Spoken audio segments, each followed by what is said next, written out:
G'day, it's fugitive Australian journalist Shane Dowling from the website kangaroocourtofaustralia.com. Now, I've just published a video on my website titled How the Canberra Bubble has protected Chief Robodebt fraudster Kathryn Campbell and kept her on $900,000 a year. And the article starts off, the first paragraph, Chief Robodebt fraudster Kathryn Campbell's appointment to a $900,000 plus a year job advising on the AUKUS submarine deal come under scrutiny in Parliament. Senate estimates hearing last week, and it shows how the Canberra public servants rot the system as much as any of the corrupt politicians do. Now, in the two videos I'm about to show you, Senator David Shoebridge is grilling Defence Secretary Greg Moriarty. And in the first video, he grills him on the multi-billion-dollar defence contracts that Greg Moriarty has overseen, which have, wasted billions of dollars of taxpayers' money. And it's real rort for the club.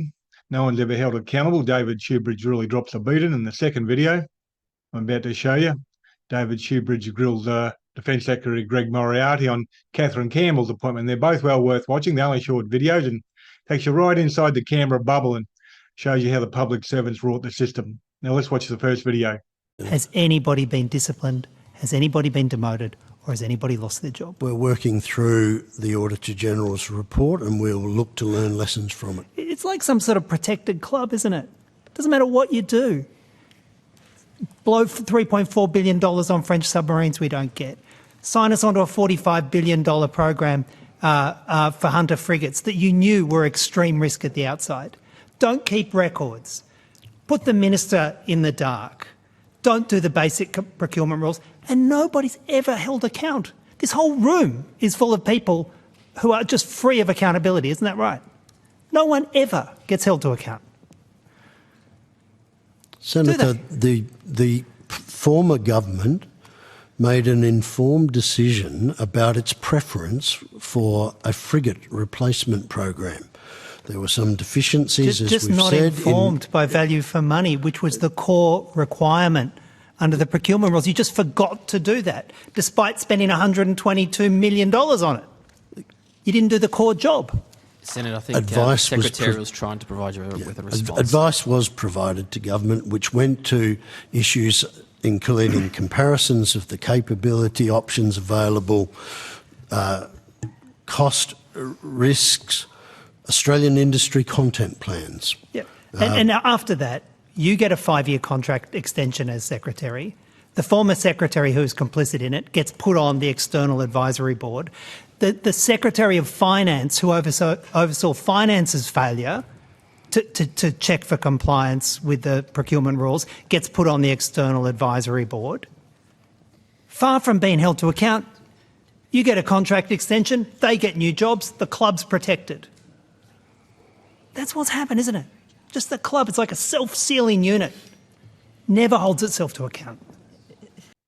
Now let's watch the second video where Greg Moriarty outlines a scam in appointing Kathryn Campbell to a $900,000 a year job. I was told that Ms Campbell may be available because she was going to be transferred from her appointment as the Secretary of the Department of Foreign Affairs and Trade.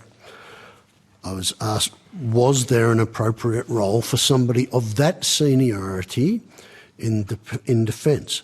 I identified that there was a role that required somebody with very senior level skills in support of the nuclear-powered submarines task force. On that basis, I mentioned to Professor Davis that I felt that there was an appropriate role for Ms Campbell in the defence portfolio.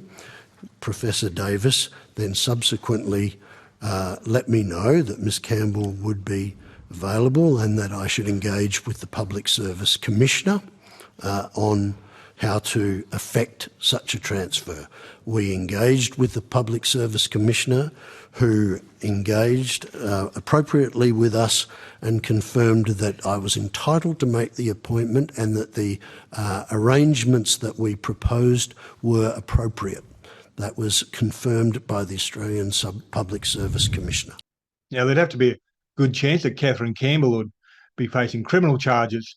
The Robodebt Royal Commissioner, Catherine Holmes, deliberately had the Royal Commission extended 1 week. It was meant to finish in June 30, but she's had it extended to the July 7th specifically so she can refer criminal allegations or criminal referrals to the National Anti-Corruption Commission. It doesn't start until July the 1st. So she needed that extra week to transfer or refer criminal allegations to the National Anti-Corruption Commission. And I think Kathryn Campbell could be number one on the list because she was lying and deceiving and ducking, weaving and perjuring herself like no tomorrow at the Robodebt Royal Commission. And she certainly shouldn't have been given a $900,000 a year job at the Defence Department overseeing the AUKUS or advising on AUKUS. Anyhow, Kangaroo Court of Australia's independent media. I publish a website, YouTube channel, Facebook page and Twitter account, and I'm reliant on donations to keep on publishing.